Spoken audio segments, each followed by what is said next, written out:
What is up, everybody? Welcome back to the second part of a three-part series on Doing It with Jason.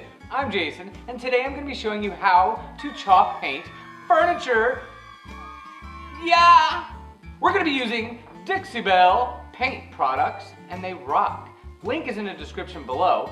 It's one of my favorite chalk paints I've ever used, and it's so easy. Today we're using Mermaid Tail. That's a heck of a name, heck of a paint. Let's get started. Alright, so what you're going to want to do is shake that paint up really well. Open the paint. Man, that's pretty. And I'll be using a Dixie Belle brush. They're also available on their website, which is in the description. And then you're just going to start painting.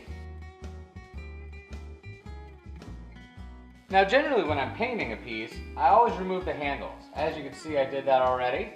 And another really great idea I like to do is painting with the grain of the wood. So typically, the grain's left and right for the drawer fronts like this, and then the legs, that'd be up and down, so I would go in an up and down motion. And that way, if there's any brush strokes or whatnot, depending on what paintbrush you're using, and if it leaves some brush strokes, they'll be a little less noticeable and kind of just be very uniform.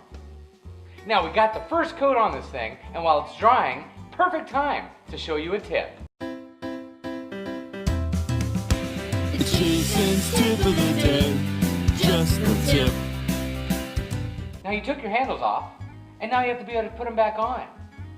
Silly me, I closed the drawer. How do I get it open? Well, here's a quick tip. When you can't reach anything or get underneath it to pull the drawer open, you just use a machine screw or any kind of screw you have lying around.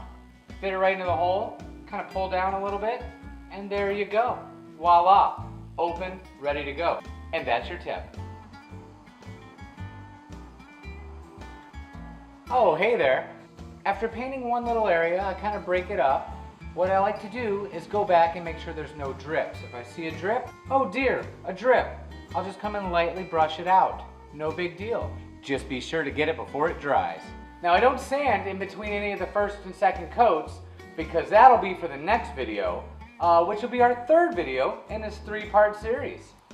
The final video for this thing is going to be a doozy. It's going to be how to glaze this thing and make it look phenomenal. So be sure to stick around, like, subscribe, check out the other videos I have. New video will be out soon, and I look forward to seeing you guys. Hey, come check out my new one.